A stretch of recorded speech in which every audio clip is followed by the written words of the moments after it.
यहाँ उपस्थित सभी स्टूडेंट्स, पेरेंट्स, टीचर्स और सम्मानीय व्यासपीठ, इन सभी को नमस्कार। सबसे पहले तो मैं जो भी आरएमडी इंटरनेशनल स्कूल के एडमिन और टीचर्स, इन सबको कहूँगा एक बार थोड़ा सा खड़ा हो जाइए। साइंस टीचर्स है और एडमिन जो है, इन सब ने काफ़ी मेहनत करके केवल 3 दिन के भीतर ये सारा प्रोग्राम सक्सेस किया। I would ask a big round of applause for them. Thank you. Science मतलब क्या है कि आज अगर वो केमिकल H2SO4 या कैलिक्स कोरोला, एंड्रोशियम, गाइनोशियम वगैरह इस टाइप का सब कुछ जो है ना, मुझे स्कूल में सुनने की आदत थी। मेरे भी स्कूल में एक बार साइंस एग्जीबिशन हुआ था और कंपलसरी किया था कि सब ने कुछ ना कुछ देना है। अब काफ़ी सालों पुरानी बात है, इतने तो एडवांस थे नहीं, और मैं अकेला था जो अपने डेस्क पे अकेला बैठा था। और जब हमारे वहाँ पर जो है नीलंगेकर, मैं नीलंगा में था तब उस स्कूल में, तो वो सर आए और उन्होंने देखा मेरा डेस्क खाली है, तो बोले अरे बेटा तू काही नाही बनवलं का? म्हटलं सर मी स्वतः इनोव्हेशन आहे देवाचं, आणि हे सगळे प्रोजेक्ट करतायत, मात्र मी जो प्रोजेक्ट करेन ते सगळीच लोक बघतील आणि त्याला फॉलो करतील। और मैंने हमेशा out of the box thought रखा, हमेशा स्कूल कॉलेजेस में सब जगह पर।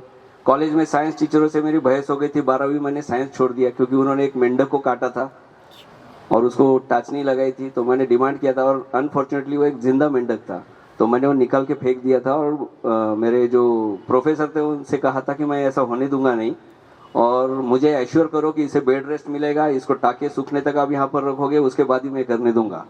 फिर प्रिंसिपल साहब से मेरी बहस हो गई और मैंने साइंस ही छोड़ दिया। लेकिन साइंस जो है ना, साइंस से केवल टेक्नोलॉजी तक सीमित नहीं है। यहाँ पर जितने भी लोग बैठे हैं ना, साइंटिस्ट है, यहाँ भी जो बैठे साइंटिस्ट है। एजुकेशन भी एक साइंस है, इसमें हमें जैसा मानसिक दृष्टिकोण देखना पड़ता है। इस वक्त मैं एजुकेशन के साइंस पे काम कर रहा हूँ, इसके कई आयाम हैं, और मैंने 6-7 अलग अलग इंडस्ट्रीज में काम किया हूँ। मैं मैन्युफैक्चर में काम किया, मैंने मीडिया में काम किया, मैं एज अ रिपोर्टर बोल के काम किया, मैंने जो है इवेंट मैनेजमेंट में काम किया है, तो फाइनेंस में काम किया है। तो सब जगह का जो अनुभव है उससे मुझे एक समझ में आया कि एजुकेशन एक ऐसी जगह है जहाँ पर काम करने का बहुत ज़्यादा स्कोप है, और जो ये फ्यूचर सब बनने वाला है वो यहाँ से बनता है। तो मैंने इतने सारे फील्ड बदलने के बाद मैं डिसाइड किया कि मैं एजुकेशन में ही काम करूँगा। एजुकेशन में भी काम करते वक्त जब मैं अपनी आइडिया सामने रखता, तो हमारे एक सर थे, उन्होंने कहा अरे सुबोध, तुम्हारी बातों को कितना सीरियसली लिया जाए, आपका तो बीएड भी नहीं है। आई थॉट यार बात तो एकदम करेक्ट है। मैंने बीएड के लिए एडमिशन ले लिया। 3 महीने में मुझे समझ गया कि बीएड जो है ना एकदम थोड़ा सा गलत तरीके से चल रहा है, क्योंकि उसका जो सिलेबस वगैरह है, मैडम आपको मैं विनंती करूंगा कि आप भी बोर्ड में काम कर चुके हो, उसमें बहुत बदलाव की जरूरत है। काफी पुराना पिछला चलता है, आगे के बारे में नहीं सोचते। So we shall think 10 years ahead. जब ये स्कूल का डेवलपमेंट या प्लानिंग की बात चली थी, आरएमडी सर तब थे, तो हमने प्लान किया था कि ये स्कूल 2025 में कैसे होगी। और जो मेरे आइडियाज थे उससे आरएमडी सर ने एक चीज बोला था कि, और मैंने आरएमडी सर को एक सवाल किया था, सर हम स्कूल क्यों डाल रहे हैं? तो उन्हें बड़ा पसंद आया। बोले मुझे किसी ने सवाल नहीं पूछा। बोले क्या कारण होना चाहिए? बोले 3 कारण है। पहला, पैसा कमाना है, दूसरा पैसा और नाम भी कमाना है, तीसरा सामाजिक कार्य करना है। तो धारीवाल सर ने बड़े अच्छे से चाय का एक घोट लिया, नीचे रखा और बोला जाजू जी, भगवान की कृपा से हमारे पास नाम भी है और पैसा भी बहुत है, बस हमें एक ऐसी स्कूल करनी है जहां पर लोग आकर उस स्कूल के कारण एडमिशन ले, ना कि केवल पढ़ाई के लिए एडमिशन ले। ये उनका थॉट था। देन फीस को जब डिफाइन कर रहे थे तब कई लोग लाखों की फीस बोल रहे थे, लेकिन धारीवाल सर ने बोला था कि मुझे स्कूल सबसे बेस्ट, क्योंकि हम मानिक चंद है, ऊंचे लोग ऊंची पसंद है, लेकिन ये हमेशा मध्यम वर्ग के हाथ में रहे, इस तरह से इसको आप जो है डिजाइन करो, और हर बच्चे को हर चीज दो, कोई लिमिट नहीं, बेस्ट ऑफ द बेस्ट दो, ये स्कूल सबसे बेस्ट ही होगी।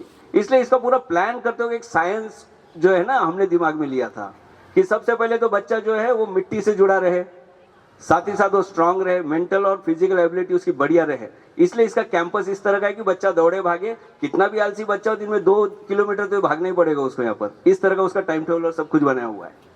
साथ ही साथ यहाँ पर टीचरों से जब मैं बात करता हूँ, मैं हमेशा कहता हूँ कि आप केवल आरएमडी में काम करने वाले टीचर बोल के मत रहो, आप यहाँ से ट्रेनिंग लेकर जाओ, आप जहां भी जाओगे आप एजुकेशन के लिए काम करोगे, ये चीज ध्यान रखिए।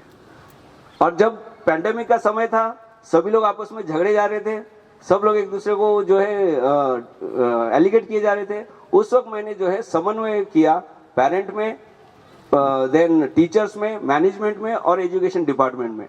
तब से मैं कार्य कर रहा हूँ और मुझे बहुत खुशी है कि मैं सभी लोगों के साथ मिलके ये जो science of understanding and learning है इसके ऊपर बहुत काम किया है। तो साइंस केवल टेक्नोलॉजी, केमिकल, बायोलॉजी यहाँ तक सीमित नहीं है। साइंस पहले आपके दिमाग से शुरू होता है, सोच से शुरू होता है। हम हमेशा कहते हैं कि ये बड़ा आदमी, वो बड़ा आदमी, वो बड़ा आदमी, और जब हम मान लेते कि ये बड़ा आदमी तो बस हम अपने आप को छोटा मान लेते। ठीक है, हम बहुत बड़े नहीं है। एक चीज समझिए, संत ज्ञानेश्वर और चांगदेव की कथा ये एक बहुत अच्छा उदाहरण है। 1400 साल का चांगदेव और 20 साल का ज्ञानेश्वर, ज्ञानी कौन था? इससे समझ लो कि एक्सपीरियंस मायने नहीं रखता, एजुकेशन क्वालिफिकेशन मायने नहीं रखता, आपकी सोच और आपका ज्ञान मायने रखता है, उम्र मायने नहीं रखती। तो हमेशा ध्यान रखिए। तो मेरा भी एक साइंटिफिक अंदाज था, कॉलेज में भी कोई भी आते थे ये बड़ा वो बड़ा, लेकिन मैं उनसे बड़े कॉन्फिडेंस से मिलता था, क्योंकि मेरे मन में एक डायलॉग था, वो बड़े हम रास्ते पे नहीं खड़े, हम भी बड़े। ये एटीट्यूड नहीं था, ये कॉन्फिडेंस था। आप में हम्बलनेस होना चाहिए। हर टाइप का काम करने की आदत रखिए। मैं क्लास 1 ऑफिसर, एक ट्रस्टी का बेटा हूं, लेकिन मेरे पिताजी ने मुझे पंक्चर निकालने के लिए भी दुकान में काम करवाया, केले के गोदाम में काम करवाया। मैं पेपर बांटता हूँ 3रे माले पर, साइकिल चलाते चलाते पेपर कैसे फेंकना वो मुझे पता है। ये सारे काम करने से मुझे ये समझ में आया कि हमें किसके साथ कैसा रहना चाहिए। मेरे यहाँ पर जो मौसिया काम करती है वो भी टीचर है, उन्हें मैं टीचर का दर्जा देता हूँ। और कहीं हो ना हो, मेरे यहाँ पर हर मौसी के बगल में एक कुर्सी होती है, मैं कहता हूँ बैठो। आपको पहले ये समझना पड़ेगा कि आपको हर किसी के साथ में अच्छे से रहना है और उन्हें इंसान बोल के जो है वो ट्रीट करना है। तो ये चीज आप समझ लोगे, डेफिनेटली आप पढ़ाई तो कर ही रहे हो, कहीं ना कहीं तो आप डेफिनेटली आगे की तरफ में जाओगे, जिंदगी में सक्सेस होगे। मैं उसके ऊपर ज्यादा बोलना नहीं चाहूंगा, क्योंकि मैं साइंस, कॉमर्स, आर्ट्स तीनों का स्टूडेंट हूँ, तो किसी एक विषय पे ज्यादा बोल नहीं सकता। और पत्रकारगण को भी मैं यहाँ पर जो है आप आए उसके लिए धन्यवाद। ये सबसे बड़े साइंटिस्ट होते हैं, ये जहां जहां पे जो जो मिलता है वहां से सब कुछ इन्वेंट करके निकालते हैं। तो और मैं खुद पत्रकार रहा हूं, और इसलिए मैंने स्कूल तक न्यूज चैनल का जो शुरुआत किया हमारे स्कूल में, उससे बच्चों के पर्सनैलिटी में बदलाव लाया। So thank you very much for all of you for coming here. बहुत कम टाइम में हमने ये किया, कुछ चीजें हमें पता नहीं थी। लेकिन बांगर मैडम, मैं आपको एक रिक्वेस्ट करना चाहूंगा, अगली बार ये पूरा आयोजन 100% हमें दीजिए, 100%।